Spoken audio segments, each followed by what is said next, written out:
Let's go. We ain't got no time to waste. Let's go. You are now listening to Jason Anderson, and you are in the zone. And now on third down, Andrews, diving catch, touchdown, Ravens. And he did on that last drive. Lamar Jackson, there he is, Hutchinson. Sack number 6 for the Lions. Now Montgomery, he's going to break. David Montgomery is in for the touchdown. Just a stunning couple of plays back to back. And the Detroit Lions, it appears, are going to walk out of here with their second win of the year. You know, the right way to end that, Sterling, would not have been the Lions are going to walk out of here with their second win. The correct way to end that would be the Lions are going to run out of here with their second win. Yeah. Because that's what last night's game was. It was a battle of, you know, the Eagles brag about, you know what we're doing and you can't stop it with the tush push. Mm-hmm. The Lions last night were like, we're going to run the ball and we're going to keep running the ball. And we are going to commit to running the ball. It was Mizzou versus South Carolina. 100%, dude. Absolutely. And then we'll throw a play action from time to time with one of the best play action quarterbacks in the NFL and Jared Goff. Yep. And a ballsy, stonesy 4th down and 1, Dan Campbell, who is one of the few coaches, I will give credit to him. He is one of the few coaches that preaches grit and toughness and answering the call, and when it gets tough, stepping up and facing the battle head on, and will also do that as a coach to make those decisions when it's sort of tough. You know what? This is a tough position. I can punt and have an easy explanation. Of course I'm going to punt the ball. I'm not going for it and giving them the ball with half a field to go, and they need a touchdown. They've already put 30 points on the board. The flip side of that is, well, they've already put 30 points on the board. So do I trust that I can pick up the first down and essentially win the game? Because they're going to score either way is basically the thought process. Right. Of no matter where we put them on the field, our defense has not done their job. And the flip side of that, too, is if they're going to score either way, wouldn't it be better to give them a short field so they score quicker and we get the ball back? Oh, that's a good call. So there are a lot of ways to view it last night. But Dan Campbell, one of my biggest beefs with coaches, is the talking and preaching about toughness. But when it's time for them to make a tough decision, they typically cop out and go with the easy, explainable post-game press conference answer. And Dan Campbell doesn't typically do that. And that was a big play call or big decision. Yeah. And the play call was there, but also you had to execute it. Because if he overthrows Amon-Ra St. Brown, it's like, what are you doing? You have been running over this team all day. Why wouldn't you just give it to David Montgomery? He's had 150 yards. He needs one more. And you win the game, and you threw it? But it was such a great call that they also got the holding penalty on Marlon Humphrey because they tricked him. And I would have done the same thing with the Ravens did. I would have sold out for the run. Yeah, you should. I mean, at that point. If they beat me with the pass, they beat me with the pass. Tip my cap. Congratulations. But you're not going to beat me because I'm playing you straight up as if this is like a 2nd down and 5. That's not going to happen. It's 4th and 1. And if you beat me with the run, it's because I had everybody there and you just simply won some matchups, not because I wasn't prepared for you to run the football. What makes the Lions so impressive and so consistently good, especially running the football, is that Amon-Ra St. Brown might be the best blocking wide receiver in the NFL, and he's also one of the best wide receivers catching the football in the NFL. So you don't know. It's not a guy who – there's some stud wide receivers who you're like, oh, he's not on the field, this is a run play, or – hey, he's not giving it his all. Look at him. George Pickens? George Pickens, for example, I think is a great way of putting the Cowboys wide receivers. It could be a good call there. Not with Amon-Ra St. Brown. I just have immense respect for a guy who is in my opinion, a top 5 wide receiver in the NFL, and who is going to block his ass off on plays when the ball he knows is not going to him, when the game plan is not built for him. And also, I do find it funny, last night it was reverse. Normally it's give Jahmyr Gibbs, he's the guy getting 12 carries for 151, and instead it was David Montgomery 12 for 151, while Jahmyr was 22 for 67. Yeah. Normally those are the reverse, but yeah, the Lions are just such a well-balanced, good team, even with the concern of Frank Ragnow, their center, retiring to start the season. Yeah, they can still protect. What I like about watching the Lions play, and we'll bring this around to the Chiefs. It's The Zone on a Tuesday, 913-912-4810. Jason Anderson with you, Sterling Holmes, Michael Darcy. We will talk some college football today. I think a decent amount of college football today. Braden Gold will be our guest at 11 o'clock. Todd Lebo at 1 o'clock. We'll talk some college football with him as well. Les Norman will join us at noon. We'll talk some Royals baseball. They wrap up the season. Final 6 games of the year. The magic number is 1 for elimination. If only the Guardians and the Rangers lose every game and the Royals win every game, playoffs, baby. Easy. All good in this hood. Chiefs made the playoffs that one year, and everything had to go their way, right, and it worked. That was one day everything had to go their way, but in baseball, like 6 games is sort of like one day in the NFL, or like one quarter or whatever. So we'll talk with Les Norman. So we'll get into some college football today, but starting with last night, because the Ravens are who the Chiefs play coming into town on Sunday, what I love about watching the Lions, and this has been somewhat of a complaint that I've had the last year and now 3 games. Now, mind you, the last year was the Chiefs going out and only losing 2 games last year that they were trying to win. So the complaint is taken with a grain of salt in that we are complaining because the Maserati costs a little bit more money to put gas in it than we'd like. Premium? Oh, man. Oh, man. You know, the tires on the Maserati are not cheap tires, so there's a small complaint. Now, I've got the Maserati, so I can afford it, but it is like, man, it'd be nice if there was... So, yes, I understand this is first world problem. These are first world problems that we're talking about. I have to take my driver out of my golf bag for it to fit in the trunk. Are you serious? Ugh. I have to get a new driver this week because my driver is actually on vacation. But I like that guy. The Lions personnel is what they play to. And that sounds generic, right? It sounds like, well, duh. But one of the issues and frustrations that I've had is I have felt like last year and the first 3 games this year, the game plan has not necessarily been tailored to what the current specific Chiefs personnel is. And the game plan against the Giants felt a lot like you've got Tyreek Hill and Sammy Watkins and a 29-year-old Travis Kelce and Damian Williams and Schwartz and Fisher. That, you know, it felt a little bit like that, as opposed to you've got Pacheco and Hunt, which isn't great, but in the NFL, serviceable at best. Like, they're probably going to get somewhat what's blocked for them to a degree. But you also don't have Rice and Worthy, and Royals was an emergency, and Travis Kelce is 35, 36 years old. So, but that felt like a game plan for a different year for the Kansas City Chiefs. And the Lions have their offensive line, because Penei Sewell, one of the secrets of Penei Sewell is that he's a really, really awesome right tackle, but not necessarily a great pass blocker. But he plays for the Lions. So, you know, he doesn't play for the Kansas City Chiefs and, replacing Juwan Taylor, which, by the way, I'll take my chances if that was the case. Yeah, I'll take Penei Sewell. But they took a running back in the top 20. It was like, what are they doing? Well, what they're doing is playing to what their style is going to be. They went and got Jared Goff. They traded Matt Stafford, got Jared Goff in first rounders. Why? Well, here's what our style is going to be. We aren't going to be a throw it around the field 50 times. We're going to be a heavy run, play action pass.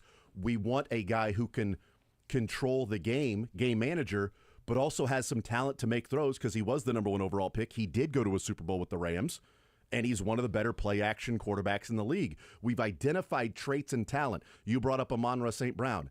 This guy is an absolute dog. Really good wide receiver, but he's tough as nails. I mean, his dad made him tough as nails as like a 6-year-old. Yeah. Okay, these guys were bodybuilders when they were in elementary school. All right? Was it Aquanarius? Equanimous. Equanimous St. Brown. Aquanarius is the other brother. Aquanimous St. Brown, Amon-Ra St. Brown. Those guys have been bodybuilding since they were like 7, 8 years old. They have been training to do this. They have had the dog put in them from their dad, which was, you are going to be a tough dude. And speak multiple languages. That's right. But the Lions recognize that. And you got him in the 4th round in Amon-Ra. And he's become an awesome wide receiver. But what was already there was that mentality that you're talking about of, I'm not getting the ball here, but I'm going to block you as hard as I can because this can help the team. And they play to that strength that they have. And it's a reason why they have been so successful. They got destroyed injury-wise last year to the defensive line, to the defense overall, and ultimately it probably cost them an opportunity to, I think it cost them an opportunity to play the Eagles in the NFC Championship game. It did not cost them a Super Bowl because I don't know that even if they were healthy, they beat the Eagles. But I think they would have beaten the Commanders, right? That's who they lost to in the divisional round. I think they would have taken care of the Commanders, but they were so injury riddled that the Commanders and Jaden Daniels and what they were doing, it was like, okay, this is the fresh new team, right? But what I saw last night, Sterling, is if that's the recipe to beat the Ravens, the Chiefs don't have those ingredients. So they can't make that dish. They have to find a way to serve dinner. They have to serve a different meal if they are going to win on Sunday. Yeah. They cannot do what the Lions did to the Ravens. They are not going to rush the ball for 224 yards. They are not going to sack Lamar Jackson 7 times. Yeah, that was insane. Okay? What are the 2 things the Chiefs have struggled at this year most? Running the football, sacking a quarterback. I will say they might be able to hold Derrick Henry to 50 yards. That's a strength, right? I think they might be able to do that, and I think they might be able to keep Lamar under 288. Yeah, I think those things can happen. Hopefully, Derrick Henry continues his stretch of fumbles every game. Yeah. He went from 2022 to the beginning of this year with 3 fumbles. He now has 3 games and 3 fumbles and 2 costly fumbles. That this one didn't cost them the game because they were still trailing. But it took them from down 4 to down 7. They still got the ball back within a score. It didn't take them from down 4 to down 11. You know what I mean? And it was like, well, the game's over now. He probably thought that when he went over and slammed the helmet and everything. And frustration was clearly there. And you can see him pacing the sideline like, he was distraught on the sideline because he certainly believes his fumble cost them the game against the Bills. And he said that. There were a lot of things that went into that. The defense doesn't have to give up 40 points. You don't have to blow a 15-point lead in the 4th quarter with 4 minutes to go. And the fumble was part of it. But the recipe and how the Lions did that, watching it last night, is not how the Chiefs can win the game. It would be closer to what the Buffalo Bills did, which was Josh Allen being Superman. He had 394 yards passing. He had 4 total touchdowns. He was otherworldly in his control of that game and control of the offense. Because James Cook didn't do a whole lot in that game. They couldn't really run the ball. Josh Allen was the offense that night. Defensively did not even enough, the Bills. You could say they did enough, but they gave up 40 points in that game. The Chiefs' defense cannot give up 40 points and win this game. They can't give up 30. If the Ravens get to 30, they win. That's the thing about this Chiefs iteration the last couple of years. Is that they lose games when the other team gets to 27, 28, 29, 30 points. I mean, they don't win those games. Last 2 times opponents have gotten to 30 points, they lost both of them. Eagles in the Super Bowl and Bills in Buffalo got to 30. They lost 30-21 and 40-22. Heck, I mean, Green Bay earlier this year scored, the Chargers scored 27. Yeah. And the Chiefs lost 27-21.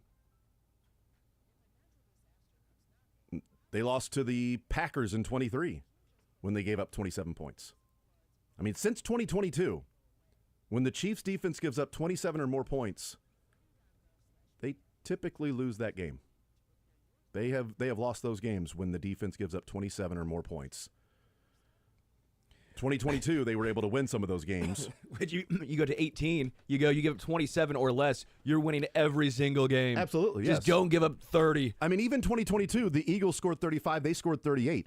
The Bucks scored 31, they scored 41 in 2022. It didn't matter. They had the number one offense in the league, but the 23-24 in this year, you have to keep the other team under 27 points. So if the Ravens get to 30, it's going to be really, really if the Ravens get to 30, you better be plus 3 turnovers. Also, if the Ravens get to 30 and you're plus 3 turnovers, good God, defense. Yeah, what happened? What the heck happened? But I do trust this Chiefs defense a lot. I think week 1 was the outlier. I think that was the aberration because we've not seen him play that soft zone. You're not doing that against the Ravens. I don't think you would. That seems to be foolhardy. I don't know how they'll handle Lamar in his legs, but we've seen them, if they want to take Derrick Henry out of a game, they have done that before. The secondary looks really good. Noah Williams has been outstanding. That's been not lucky. I don't want to say lucky because that takes away everything that he's done and them scouting him and moving up and picking him. Yeah. But with Christian Fulton not playing, all of a sudden, who's going to be that guy? Noah Williams has been that guy. I love that he has been forced into action because they will be better for it down the road. Yes. And I'm glad they are not going up against, with him being forced into action, the Bengals with Joe Burrow. When you've got T and obviously Jamar and Yosevas, if you want to throw him in there as well as a third receiver, that's fine. They have gone up with Noah Williams being forced into action. Malik Neighbors, stud. Wandell, Slayton, good players. And now Bateman, Zay Flowers. That I don't know that Lamar knew that Zay Flowers was playing last night until the third quarter. That was odd. Weird. Isaiah Likely is probably going to play and make his debut on Sunday. He has now logged 4 straight practices. He practiced the Friday before week 2, but did not play. And then last week he was limited Wednesday, Thursday, Friday, and was a game-time decision and did not play. I think Worthy and Likely are both going to play on Sunday in this game. That helps the Ravens offense having Likely out there as opposed to Mark Andrews, and that's it. And then Zay Flowers and Rashad Bateman. Likely has been a killer against the Chiefs. He's been really good, especially 2 years ago or last year in week 1 when the toe was out of bounds, but he was the best offensive player outside of Lamar Jackson in that game.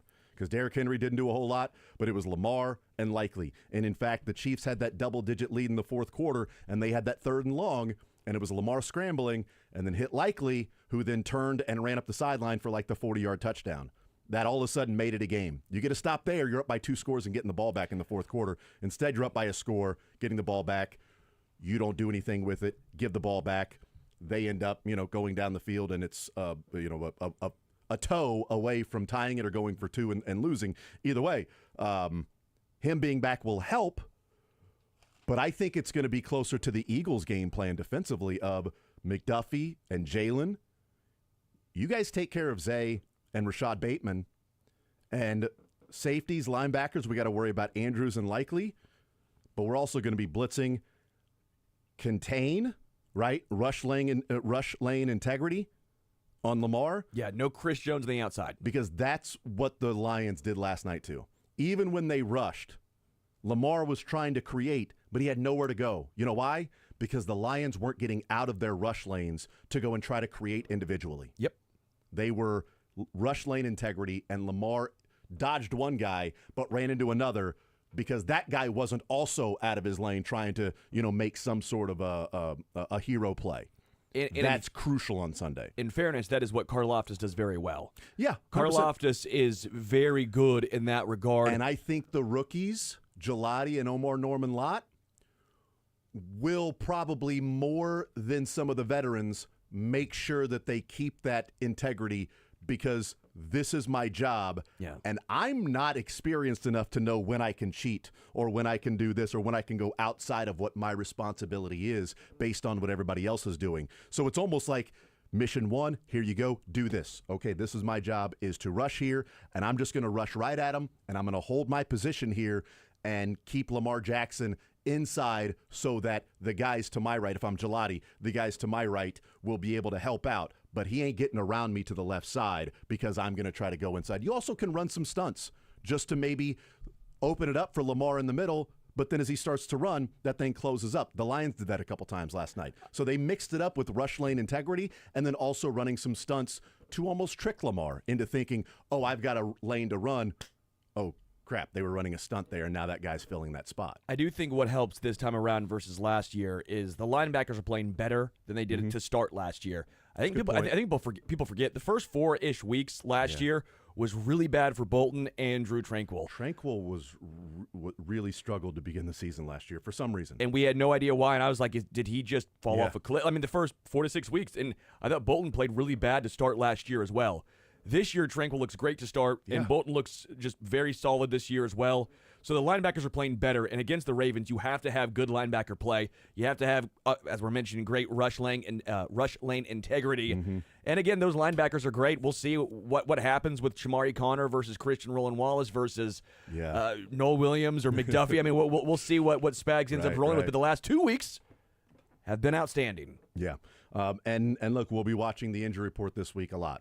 And it's not just because of Likely. Again, I think Isaiah Likely is playing. It's because of 2 of the best players on the Ravens defensive line. We talked about Kyle Van Noy 2 weeks ago with the hamstring injury, was expected to miss multiple weeks. He didn't practice all last week. That was expected. He wasn't going to play. But last week, popping up on the injury report out of nowhere was Nnamdi Madubuike, who is their, stud defensive tackle. That's the guy that is their Chris Jones. And he played the whole game in week 2 against the Browns, and then all of a sudden his neck started swelling. And they're trying to figure out what's going on. He didn't practice last week. He didn't play. And John Harbaugh had this to say about Madubuike and his I'm reading it. I didn't find the audio, Michael. Michael jumped over to look at the and then he's going, I couldn't find that one in the system. I just, I clipped the transcript because I didn't want to take the time just to find the audio. I'll just read it. It's not very long. It's only like 11 seconds or so. He said, I really can't share any details on the injury itself, but it's something that they're looking at. He came up with some symptoms after the game, nothing specific in the game where we saw something happen, but they're dealing with the symptoms and they're testing right now. So he'll be ruled out for this game, and they're going to try to get to the bottom of what's going on. That doesn't sound like it's a precautionary thing. We're just keeping him out for this one. No. They're still, as of last Friday, or that was Saturday that he said that because Saturday was their Friday. So as of Saturday, when they ruled him out and Likely out, Madubuike showing up on the injury report on Thursday out of nowhere, they're trying to figure out what's going on with his neck. Yeah. It was fine, and that's not something you just go, we'll just play through it. It's his neck, and they don't know what the issue is right now. Now, he may show up on Wednesday full participant. And for his sake, awesome. Good for him. For the Chiefs' sake, this particular game, obviously they have a better chance of winning if Madubuike and Van Noy are not on the defensive line to wreak havoc against the Chiefs. Correct. I don't like injuries. I don't want injuries to happen, and especially when you're talking about something to a guy's neck where the doctors are trying to figure out what's going on. It's not just hey, here's the issue, here's how we attack this. They don't know what's going on, at least as of Saturday. Hopefully by now they do. And they can treat it and attack it, and if he plays, he plays. You deal with what's in front of you. And if he doesn't play. The Chiefs have had to deal with Rashee Rice and Xavier Worthy out. Injuries happen. And the Ravens had to deal with the Lions that wanted to run down their throat without Kyle Van Noy and Madubuike on that defensive line. They had to deal with that. They've got a really good secondary. Their linebackers are good. But that defensive line is much less. It's a lower, lesser version of what they thought they were going to have before week 2 when Van Noy got injured against the Browns. So before week 2, when they thought they were playing the Lions, you thought Madubuike and Kyle Van Noy would be on the line. They both were not. I don't think Van Noy is going to play, and I have no clue about if I was guessing, I would say no, but we'll find out tomorrow if he practices or not. If he's a DNP tomorrow, then I would say that's probably an ominous sign for the Ravens that he would play, because it would mean that they probably still don't know what's going on. Yeah. Or they do, but he's not ready to even return to practice yet. So we'll find out. We'll take a timeout. We'll come back. We'll continue rolling. Yeah. This guy just loves Lincoln. No, they've got a unicorn as assistant coach, and I'll explain next.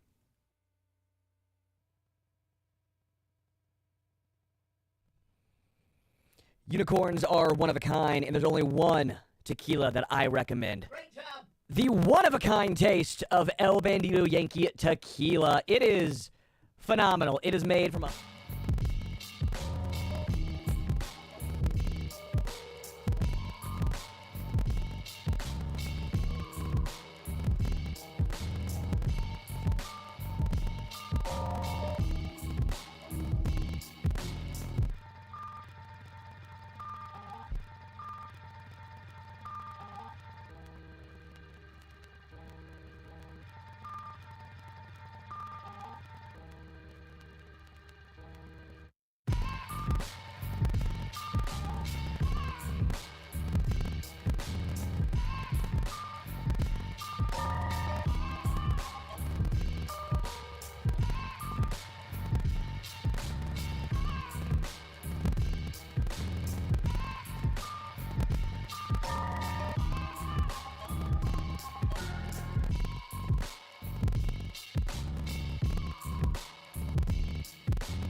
All right, we'll continue right here on Sports Radio 810 WHB. Jason Anderson with you, Sterling Holmes, Michael Darcy.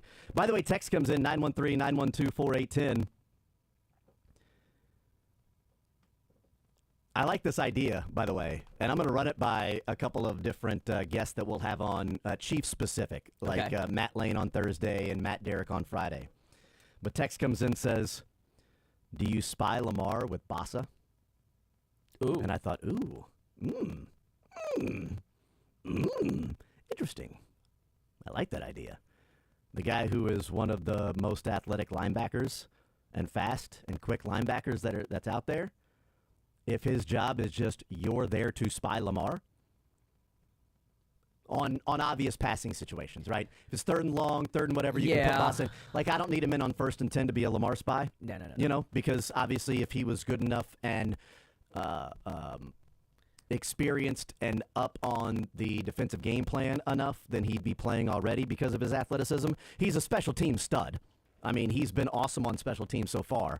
But I like that. I think it's an interesting idea. If it's specific, obvious passing situations, I have no problem with Bossa being out there, and your job is here, stalking, spying Lamar. And make sure you take the right angle, because that guy has speed to outrun your angles from college. I do think they would have Leo first. Yeah, I think so. I think Leo would get first. But it could offer you an opportunity to put Leo on the defensive line. Sure, if you wanted to go lighter, too, if you wanted to, because Charles Aminu has not brought you anything. So no. I think in this particular game, you don't want Chris Jones on the outside. You need Chris Jones. Even on third down, I'm sorry, Chris Jones, you're still in the middle. I don't need to see him at edge. So if you wanted to get a little lighter and a little, I don't want to say better, but just solid in run defense, you could put Leo out there and gives you some extra speed just in case he does get outside. I think they'll be starting with 3 linebackers on Sunday. I think we'll see Bolton, Tranquil, and Chanel on the field in play number 1. I think we'll see the heavier linebacker set, because I think Likely's going to play, and I think there'll be 2 tight ends on the field. I think a lot. With play number 1 will be Likely and Andrews out there, with Derrick Henry in the backfield, with Bateman and Zay Flowers and Lamar. And Ricard didn't play last night either. That's an interesting one, too. I don't know if he's going to play, but Ricard was out last night. And if Ricard's in there, then, you're definitely going to have the 3 linebackers in there with Bolton, Tranquil, and Chanel. But third and obvious passing situations, I think that's an interesting idea to put Boss out there, and your job specifically is to mirror and stalk Lamar. Yeah. So, well, we'll see. It's going to be interesting, and I want to see the safeties break down, too, because I believe Brian Cook played a lot fewer snaps this last game than normal. Did he really? And he played way better. So let me look this up. Nope, I was wrong. I'm an idiot. Nope. No, he played 36. He only played 55%. Yeah, so I am right. He played 100%. But you are an idiot. But you were right about this. But I pulled up the. You're right about both. I pulled up week 2 snap count at first. I'm like, wait, he played 100%. And then I go, no, he played 100% in week 2. So I got these fun game books in front of me, huh? He played 55%. See, I just go through my photo camera, and I just. That makes sense. I do that with a lot, too. The screenshots a lot. But I've got all these game books from the last 5 years. So Shamari played 100%. Yep. Watson played 100%. McDuffie played 100%. Nick Bolton played 100%. If you're looking at defensive back, sorry. Jaden Hicks played 77. Yeah. Brian Cook played 55 after playing 100% the week prior, but it's interesting. Brian Cook looked amazing. Yeah. What did Chris Roland Wallace play? Well, I ask you. I'll look at it right now. No, I'll beat you to it. He played 45% of snaps. He played one snap. Played 1 snap, 2%. He only played 1 snap against the Eagles? Yeah. Holy shirts and pants. That's crazy. I thought he'd play more. So we'll see. Hey, the Chiefs have a unicorn coach. I don't know if you knew this or not. A lot of people haven't realized they have a unicorn coach. So here's what I was looking at this morning. Can I guess who it is? Yeah, go ahead and guess who it is. Guess who the unicorn coach is. Dave Merritt. No. Eric Bieniemy? He's with the Bears. So that would I know. That would also be a negative Ghost Rider pattern is full. So no, he is the running backs coach with the Bears. Colin. But ooh boy, is Michael Darcy close. Ooh boy. Matt Nagy. No. Oh. They have a unicorn coach, and here's what that is. So we've talked about, remember last year how we were sort of annoyed that Connor Embry, local story, love it, it's amazing. We always root for the local guys. And by the way, if Connor Embry was getting criticism for the wide receivers struggling, then should he get credit for Tyquan Thornton, becoming a player? So Right. So credit where credit is due with Connor Embry. I never understood the hate on him. Yeah. But it was like this guy hasn't coached wide receivers. So here's the unicorn coach for the Chiefs. His name is Todd Pinkston. Yeah. Haven't we talked about the running backs really struggling and the running game struggling? And the last couple of years, what's going on with this running back? Pacheco has not gotten better. Clyde Edwards-Helaire regressed. Now, some of that could be the hip injury and just his explosiveness being gone. Because, again, Pacheco in year one versus what we saw last year and now, it's really interesting to watch Pacheco in that offense in 2022. Now, that was the number one offense in the league, but it's also interesting going back and watching him play and some of the plays that he was making. You're like, wow, Pacheco, really good running back. This guy's pretty damn good. Look, the Chiefs continue to find talent at the running back position with minimal investment from the draft picks or the money. 2023, Todd Pinkston got hired to be the running backs coach in 2023. Todd Pinkston is a wide receiver his whole life. So I went and looked at 32 running back coaches in the NFL. You know, attorneys general. I went and looked at 32 attorneys general out there. Running back coaches in the NFL, 32 of them. Obviously, the Chiefs have a wide receiver. Of the 32 running back coaches in the NFL, 21 of them played running back in their career in college or the NFL, or both. 21 of the 32. Makes sense. That means 11 were not running backs. 3 were quarterbacks. 3 were wide receivers, one of those being Todd Pinkston. Mm-hmm.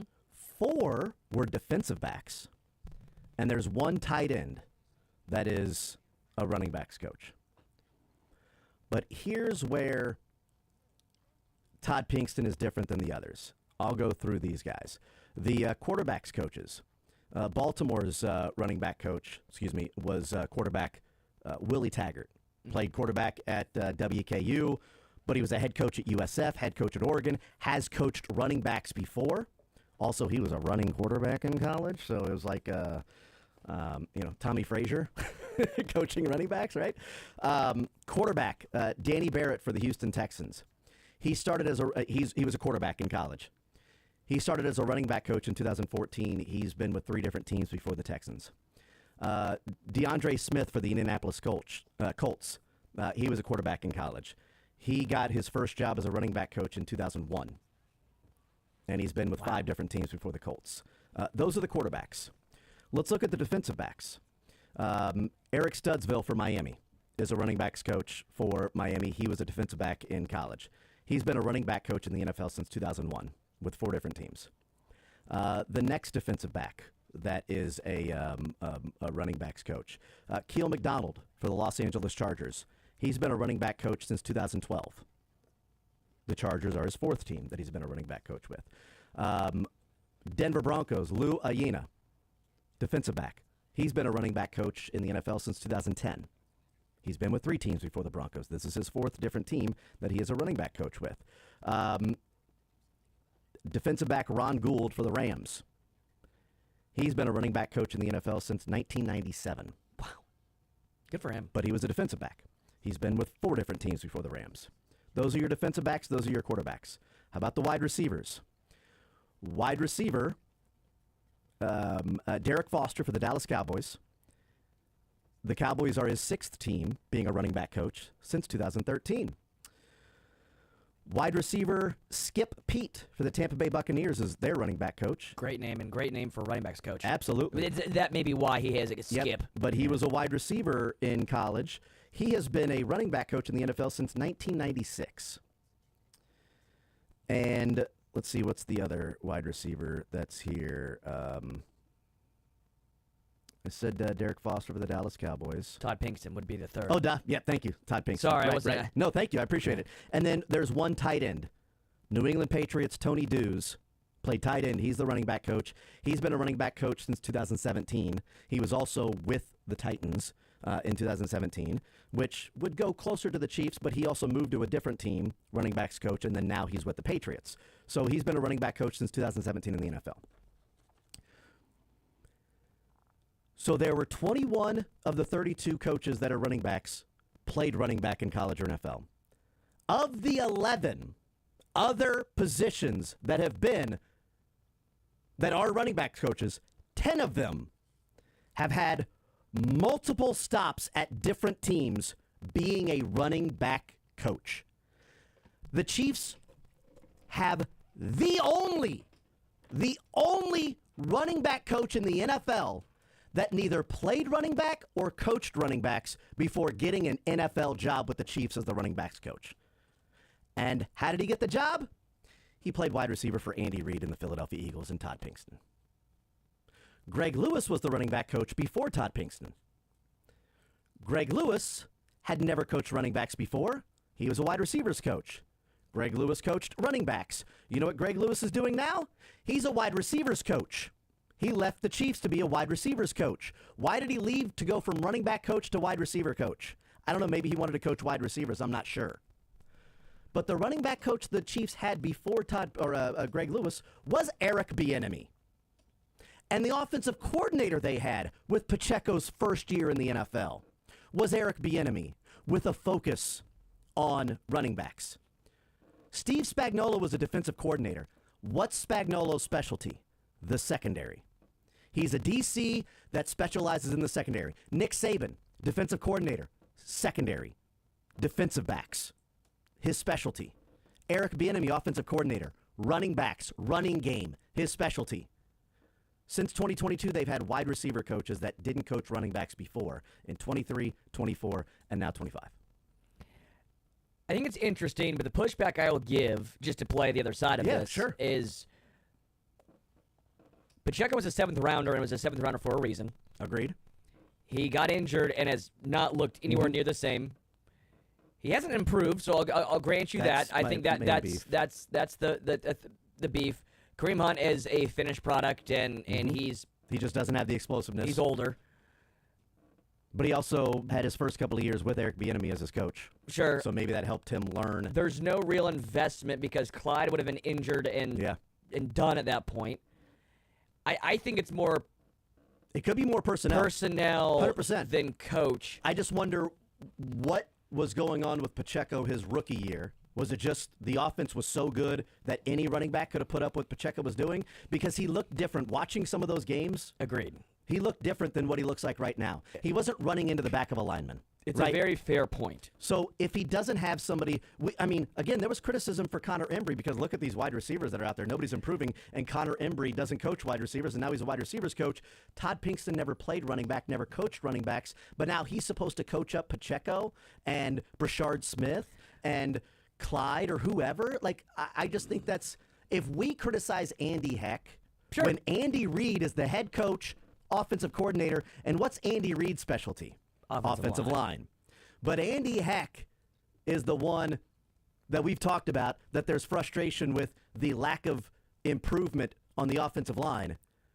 Then why would a running backs coach get a free pass when it looks like Pacheco has regressed the last couple of years in his inability to see the hole, to know where to go, and to turn his body the wrong way on an outlet pass? I guess part of me is offensive line has had way more investment and monetarily and draft capital, draft capital. I know Clyde was a first rounder, but ever since that, it's been 7th rounders and UDFAs and veterans who were very much older and no longer had the juice anymore. So I think that's why my pushback's been there. That's why I was never really super hard on Connor Embry, even though there was a 2nd rounder in Sky. I think we all just believe that he's not the guy. Yeah. Even with Kadarius Toney, the Giants who needed wide receiver help. I think that was personnel. Yeah, what's Kadarius Toney done since then? What's MVS done since then? And that was my pushback the whole time. Everyone's getting on Connor Embry, and I was like, correct. I think that's personnel.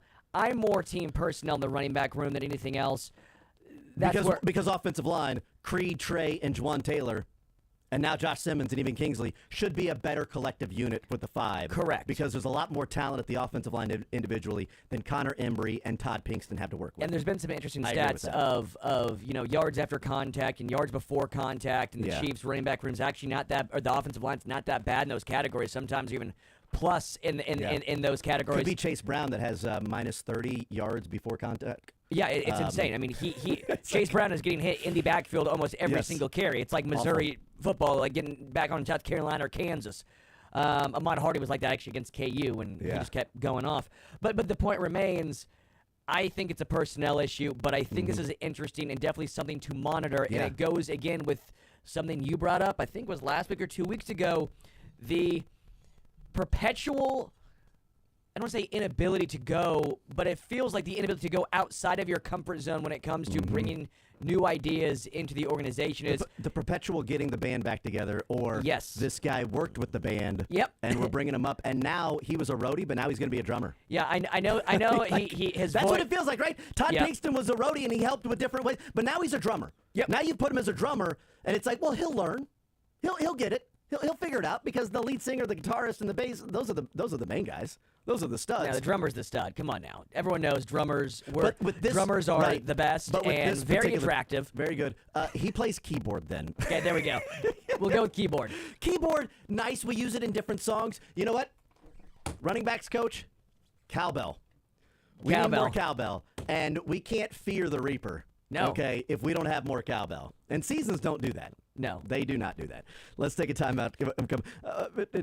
Also, like if it is a personnel issue, then does a better coach up that personnel to make them a little bit better than what they were? Good call. Like we talk about Dave Merritt, taking 7th rounders and 4th rounders and other guys and turning them into really good defensive backs. We'll take a time out. More Zone next.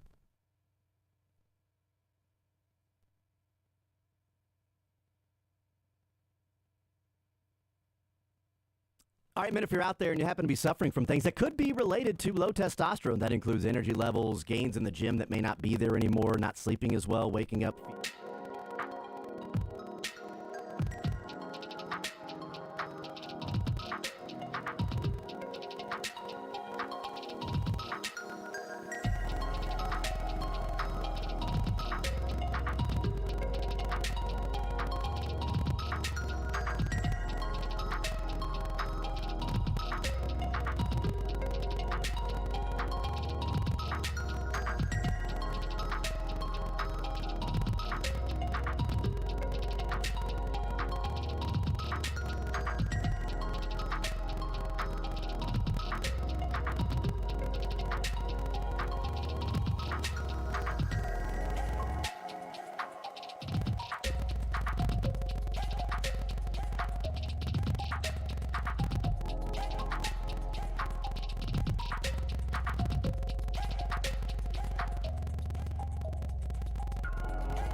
For this weekend's worth of games. All I know is I'm excited for the Ryder Cup. Is that right? All I know is Ryder Cup USA kick some European ass Yeah. When's that start? Friday? this weekend. Yeah. Sweet. I'm going to be busy Friday. Is that right? Shocker. Interesting. Hey, I've not missed a day in month. That's in at least a month. Yeah, that's true. In my time working here. That's a good. Boom. Yeah. I haven't missed a day that I wasn't sick, but I have missed a day. Oh well.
great rivalries, which I don't think there's one on here. Like, if you would have, like, I've done this exercise a million times because I find it so fun to do, and I'm a giant nerd. But, like Texas getting those three, like, that was a no-brainer. It had to be A&M, Arkansas, and Oklahoma, and it was. I think if you're Missouri, I think it had to be A&M, Oklahoma, and Arkansas, and it was. Tennessee, I think you probably would have preferred Alabama, Florida, and Vanderbilt, and why that makes your schedule tougher. I think you're going to miss the Florida Gators on the schedule. That is, when I think of, the CBS theme song, what I think is a great exercise in sort of generational gaps and experiences is to ask any SEC football fan, like, play the song for them, the CBS theme song that is now the Big Ten theme song, and just tell me what game comes to your mind. And it will completely be dictated about when you began watching college football. And when I hear that theme song, I think Tennessee, Florida. No, I was going to say the same thing. That's Tennessee, Florida. You and I are the same age, probably, roughly speaking. Yes. You might be younger, I don't know. And or older. Like, I think of Spurrier and Fulmer in the 90s, and the winner of that game wins the East and the SEC and maybe the national championship. And that was a monumental football game all the way through when I went to college there. So that in 2001, my first year in Knoxville, the game got pushed back due to 9/11, and the Gators with Rick Stroessman were trying to win a national championship. So was Tennessee, for that matter, in 01. And Travis Stevens goes down into the swamp in, November, late November, December, and goes for, 240, and we burnt furniture in the fort. So, I think Florida, Tennessee. So, but if that's the only complaint I have, I think that's fairly nitpicky. I love that LSU and A&M is a rivalry. I don't think people outside of the I-10 corridor understand how deeply rooted that rivalry is. It goes way, way, way back in baseball and other sports. It's been a brilliant piece of drama on the football field since starting up again in 2013. The Katrina issue, where it actually dispersed the population of Louisiana into Houston and southeast Texas. It is so interwoven into their daily fabric. I don't think people realize how big that one is. So I love that one is permanent. Honestly, I'm really excited about it. I think they did as good a job as they could have. I'm sure there's some spots that people could quibble. I'd love to know if Missouri fan is okay with those three. As an outsider, I love those three. There's one that I think the consensus is, I know that Mizzou. Is it Arkansas? No, Arkansas is fine. I know that Mizzou came into the SEC with A&M, but a lot of the fans would have liked to see the South Carolina Mizzou game stay. So OU, really? South Carolina, and Arkansas. The South Carolina Missouri game seems to be a really organically budding rivalry. Between the two, and maybe the coaches and Beamer and Eli, like to talk and stuff like that. But if this past weekend was any note, or is any, it was as an outsider's observant, I thought it was a really dramatic lead changes, great football game. So and last year, I don't disagree with that. Yeah, last year 2 lead changes in the final minute and a half of that game at South Carolina. It's been a fun rivalry. And to be frank, now that I'm looking at this, just to double check, because I wasn't kind of trying to hit every team here, but I feel like I'm going to. I think Arkansas and A&M actually probably have some of the toughest, kind of like Kentucky. A&M, Missouri is your quote-unquote easy game. That could be really tough. And Arkansas, same thing. If Missouri is your quote-unquote easy game, that's a really good program. So I think Arkansas, A&M, Kentucky got it tougher. I think Tennessee probably caught it a little bit easier, relatively speaking. And honestly, what's interesting about Alabama, Auburn and Tennessee are incredible football programs, but at times are a little chaotic. You could almost look at Alabama and be like, if you're the premier program, you're not playing LSU, you're not playing Georgia, you're not playing Texas, and I don't have a problem with that. That's the one where I could have seen them go Oklahoma instead of Ole Miss. I would have liked to have seen Alabama-Oklahoma become a permanent rivalry. I think that's a little bit more on par than the Oklahoma-Ole Miss rivalry, if that makes sense. And then maybe you put Mississippi State somewhere else. Maybe Kentucky. Kentucky plays Mississippi State, and then Tennessee could play Florida, and then you could once you change one, the problem is you have to change all of them. And so it's a really fun. Honestly, it's my idea of a good time on a Friday night, man. Like, I just have a glass of whiskey, sit down, and play with an Excel spreadsheet about permanent crossover opponents. It's a lot of fun at my house. You know? Yeah, we are dorks. Okay, so I totally get that. Totally understand that. Visiting with Braden Gall, 440 Sports Podcast Network. I wanted to get your thoughts on. So you said, as sort of an outsider, what's the view of this from the Missouri fans, and it's South Carolina instead of A&M. And what I'm wondering is from the outside, perspective of the Mizzou program, in that I was actually somewhat surprised to see people bring up A&M and say, man, they got a really tough draw with, Texas and LSU and Mizzou. Because for a number of years, Mizzou was like well, not really SEC. The SEC teams, and then Mizzou. It's like the step, even though they went into the SEC and won the East twice. Circumstances and teams being down, but they were able to do that. But the last 3 years, or 2 years, and then this year, they've got the fourth best record in the country at 25-5, and they've got a 12-5 SEC record along the way with going back to the start of 2023. What is Missouri becoming more accepted in the SEC with their success and brag-worthy if they go and have success of like, hey, that's an SEC team? Because I was a little surprised to see that people looking at A&M and go, man, they got screwed having to play those three teams, and Missouri's, is supposed to be the third of those, but that's a really good program. So I love these kind of like socioeconomic, demographic, cultural questions because it really, like, no one has any opinion about it, of course. No, I like for the longest time, because I know so many people, obviously in sports media. I have so many friends that went to Missouri. So many people in national media went to Missouri. And it's just a school that turns out really good television broadcasters, reporters, etc., as everybody in that area knows. And so I have a very torn perspective of Missouri in that I view it as a very smart, very sort of intelligent, very like the school itself feels like more of a Big Ten student body. But I have been through that state too many times, especially, and this is where the Arkansas comparison I think is fascinating, especially in the south of that state. I've vacationed there, we've driven through it, and it looks like the deep south if I've ever seen it. So to me it creates a very conflicting sort of view, and I think it's up to every person who's a Mizzou fan to say, I would prefer, like, if Kansas joins the Big Ten, like, do you feel like in the future, I'm just making stuff up here, right? Like, do you feel like the border war and Missouri's academics and it's sort of like literally it's cold weather climate in the wintertime, does that feel like more of a Big Ten school?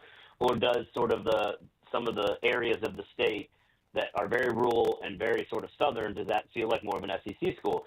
Arkansas is very similar. Like, the Northwest Arkansas area is extremely wealthy, extremely forward-thinking, progressive, etc., and the rest of the state completely the opposite. Well, where's Arkansas located? The university. What are universities generally? Generally, they're young people kind of figuring themselves out, tend to be a diversity of ideas, opinions, etc. So now I'm getting a little deep here, but like, I find those dynamics to be utterly fascinating, and no one's going to look at Arkansas as a state and say, it could be the Big Ten. No. Maybe it could be Texas, but it's not the Big Ten. Whereas Missouri, I think, I just think it has a little bit more tie culturally. It's why when we talk about expansion, and I see North Carolina and Virginia as the two premier sort of targets of both the Big Ten and the SEC, it's very clear that Virginia is a Big Ten school to me. It walks, talks, and acts like a Big Ten school to me. It thinks it's God's gift to academia, so it clearly belongs to the Big Ten. And North Carolina just walks and talks and acts like a SEC school without any football success. So, like, it's, you kind of, that's a little too broad in general, but I kind of enjoy getting to know fan bases and kind of cultures and schools and campuses and geographic areas. And I just think it makes our country awesome and beautiful. It makes college football awesome and beautiful. And I know that's a very long sort of different type of answer, but I do think that's ultimately what it's about. It's like, who are we and what do we want to be?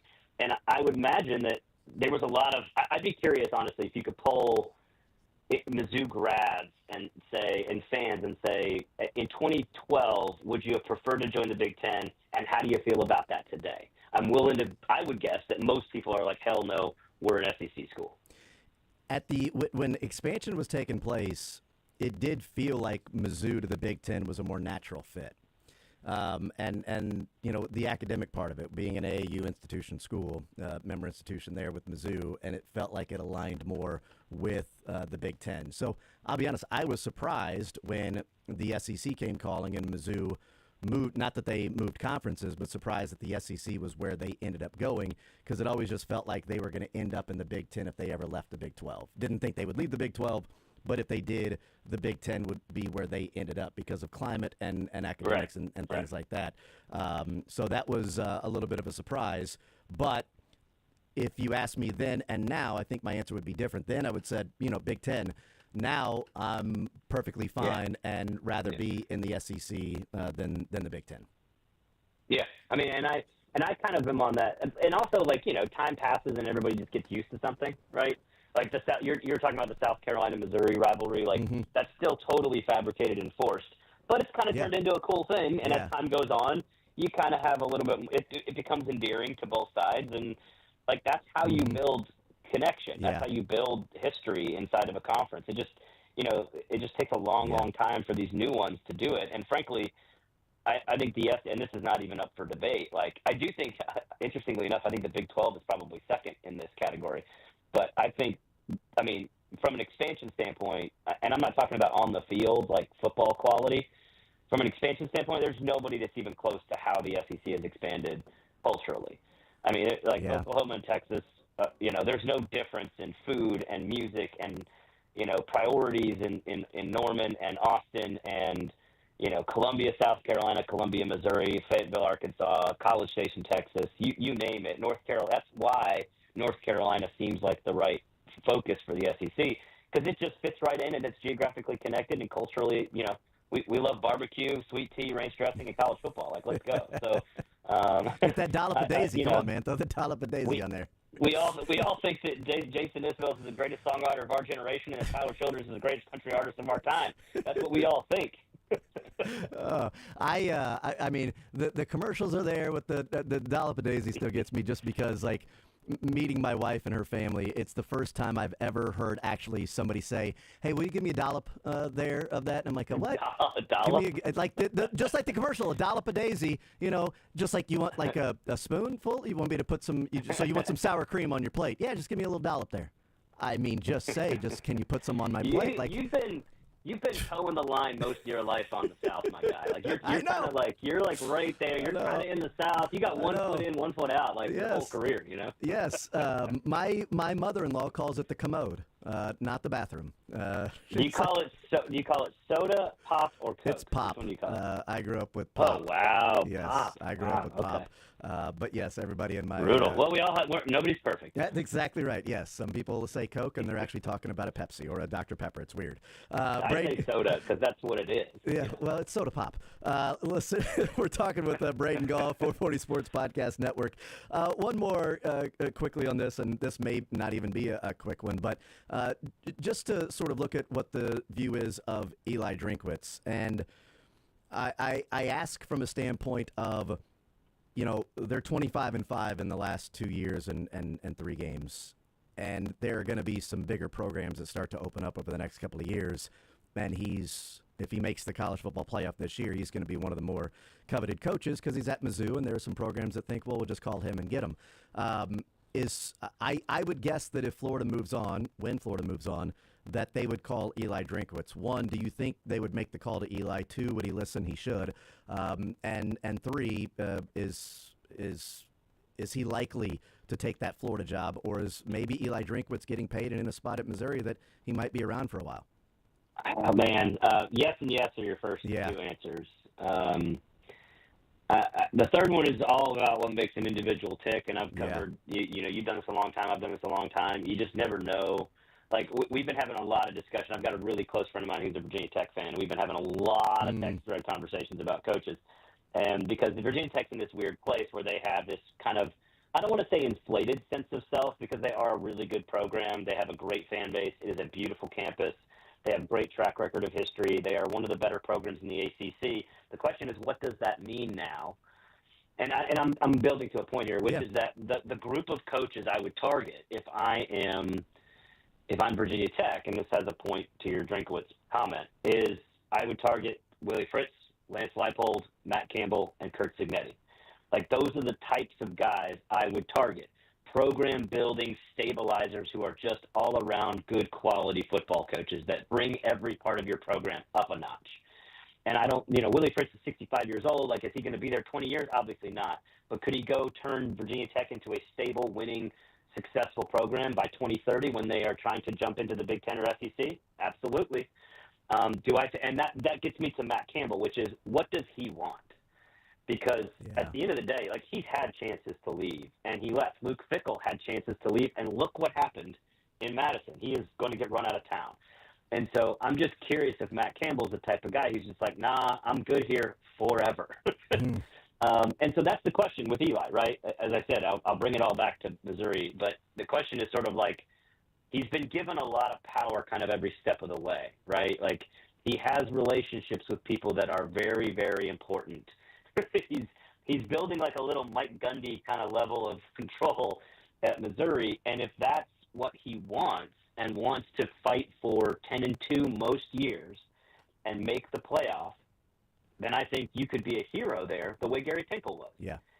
But if you put your head down on the pillow every single night and you dream of winning the national championship, I think it is fair to say, can you do that at Missouri?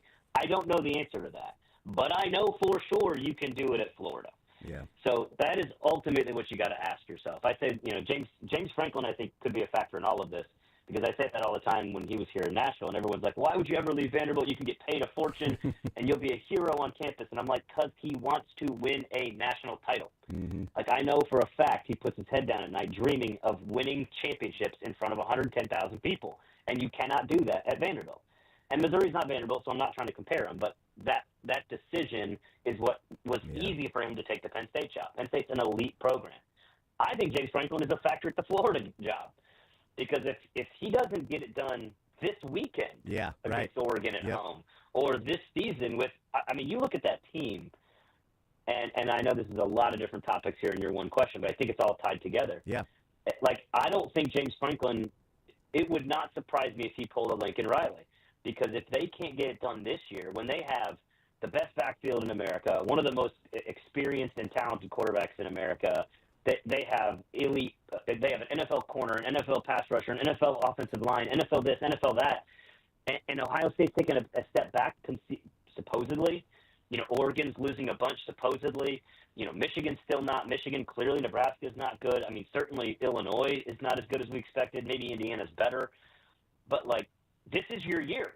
And if it doesn't happen, why wouldn't James Franklin be a major candidate at Florida? Shane Beamer should be a major candidate at Florida. Ironically, not at Virginia Tech, unless he dreams. This goes back to what makes a guy tick. Mm-hmm. If his dream his entire life has been to follow in his father's footsteps in Blacksburg and coach Virginia Tech, because that's what he grew up loving, this is your only chance to do that if you're Shane Beamer. This is it.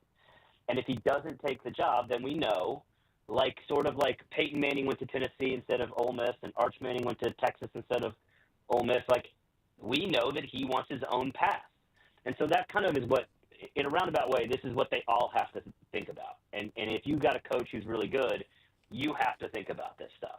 And so it's all about Eli. Does Eli want – what does he want? Because I agree, if they continue like this, even if you finish 9-3 and you lose to some really good teams, like at Oklahoma, you lose to A&M and you lose to Bama, let's say. But if you beat Auburn and Vanderbilt on the road, that's a really good season at 9-3 when people weren't expecting that. That's a hell of a coaching job. And so it is when you sit in your office at night with that reeks of mahogany and leather-bound books, are you going man, I just busted my tail and did an amazing job, and we're 9-3. Yeah, right. I want to Mm-hmm. do that and be in a playoff spot at 11-1 because I've got 5 stars at every position, like Urban Meyer built. And I'm not saying you should build it like that, but you get my point. Yeah. And so I don't know. It's a long answer, but I think it's a very complicated question that really only one guy can answer. And it's going to be a fascinating offseason, I think, around here because of if Florida comes calling and makes a play for Eli and he turns it down and stays at Mizzou, well, then it's like, okay, when's the next job opening that'll be there that'll be as enticing as Florida would be for him to leave. Okay, so then maybe he's there for a longer tenure. And in Lawrence, their start to the season and what we talked about, they could be 5-1, getting ready for a trip to Texas Tech. I mean, if Luke Fickell's out at Wisconsin, I mean, his name was coming up when they hired Luke Fickell, and now it's a few years later. How many chances Roy Williams at KU to North Carolina? How many chances do you have to return home? And I know it's not, Wisconsin Whitewater, not exactly the Badgers, but again, how many opportunities do you have? Roy turned it down once, didn't turn it down twice. Does Lance then go, all right, Jalen Daniels is gone. Yeah. I've had a really good run here. We've built the booth. I put it in a really good spot. Then when I found it, I'm going to take the Wisconsin job. I don't know why he wouldn't take I don't know why he wouldn't take the Virginia Tech job if they offered it to him. Interesting. And that one's more complicated. Here's the thing. And the ultimate sort of twist in all of this is financial security and stability moving forward. And, when all of this shakeup happened, the Big Ten and the SEC only did what we kind of expected, which is become more entrenched as the most powerful and important two conferences, and now they actually have voting power on all the rules, and so they're in charge. And so being in that conference at Indiana, like if I'm Kurt Cignetti, I'm not considering the Virginia Tech job, which is an insane thing to say about the Indiana football team. No kidding. And today it makes sense now because of the stability and financial security and long-term future of the Big Ten. So Wisconsin, for a guy from Wisconsin compared to Kansas, that's not even a question. Like Lance Leipold crawls, he would bathe in sulfuric acid to get that job. But Virginia Tech's different to me. Virginia Tech is clearly a far better program than Kansas football. But what do you look at when you value the Big 12 versus the ACC for the foreseeable future? Are you okay? This is the trade-off. Like at Virginia Tech, there's a pretty good chance you're above the cut when we have this massive break apart and the Big Ten and the SEC kind of gobble up all the extra teams. There's a good chance Virginia Tech is clearly above that fold and you get adopted by one of the two. But that's a long ways off, and we don't know what it's going to look like between now and then, and there's no guarantee.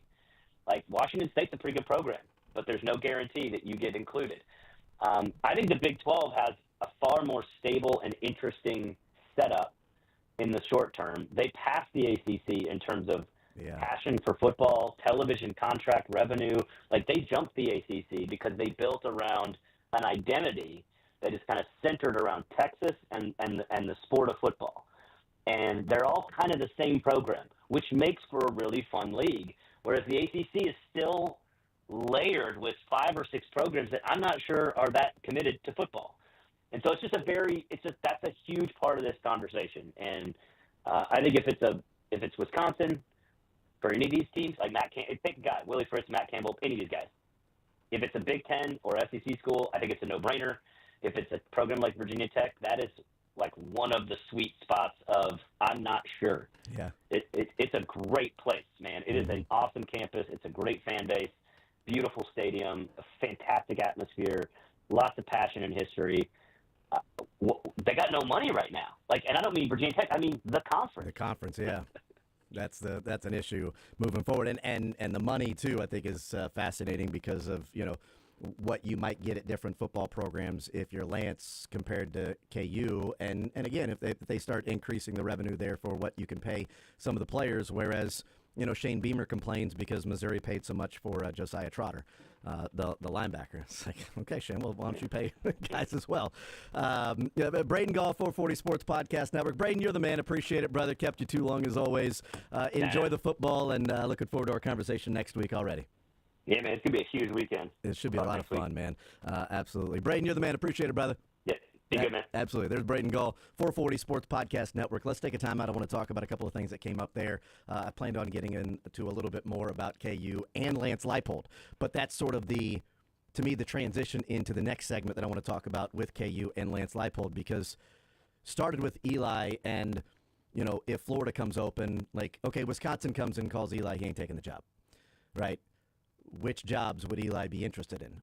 But Lance and being in the Big 12 as opposed to the Big 10 of the SEC, what Braden Gall was talking about, and if this season continues on this trajectory, I think it's going to be a really fascinating decision if it comes to that for Lance Leipold. We'll take a timeout. We'll come back. I want to talk about that, what we've seen from KU in a couple of games this year that maybe points to Lance and his coaching acumen. And then I wanted to ask Braden about, K-State, and I think K-State has two different two-game seasons coming up. And we'll get into that on the other side of the break as well. More Zone next.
Holmes.